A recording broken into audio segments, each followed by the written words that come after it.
people that treated our veterans horribly.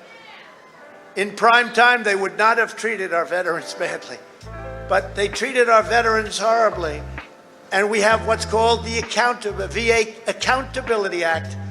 And the accountability says if we see somebody in there that doesn't treat our vets well, or they steal, they rob, they do things badly, we say, Joe, you're fired, get out of here. Before you couldn't do that. You couldn't do that before.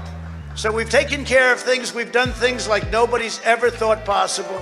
And that's part of the reason that many people don't like us, because we've done too much.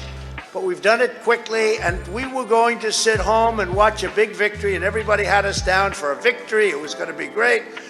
And now we're out here fighting. I said to somebody I was going to take a few days and relax after our big electoral victory. 10 o'clock, it was over. But I was going to take a few days. And I can say this.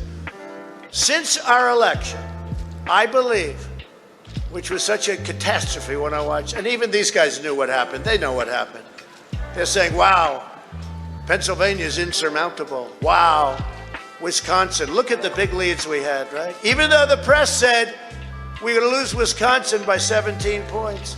Even though the press said Ohio's going to be close, we set a record. Florida's going to be close, we set a record. Texas is going to be close.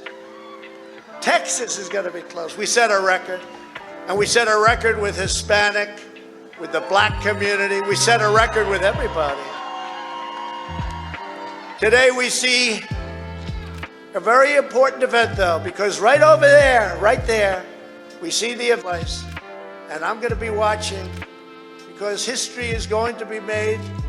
We're going to see whether or not we have great and courageous leaders, or whether or not we have leaders that should be ashamed of themselves. Throughout history, throughout eternity, they'll be ashamed. And you know what? If they do the wrong thing, we should never, ever forget that they did. Never forget. We should never, ever forget.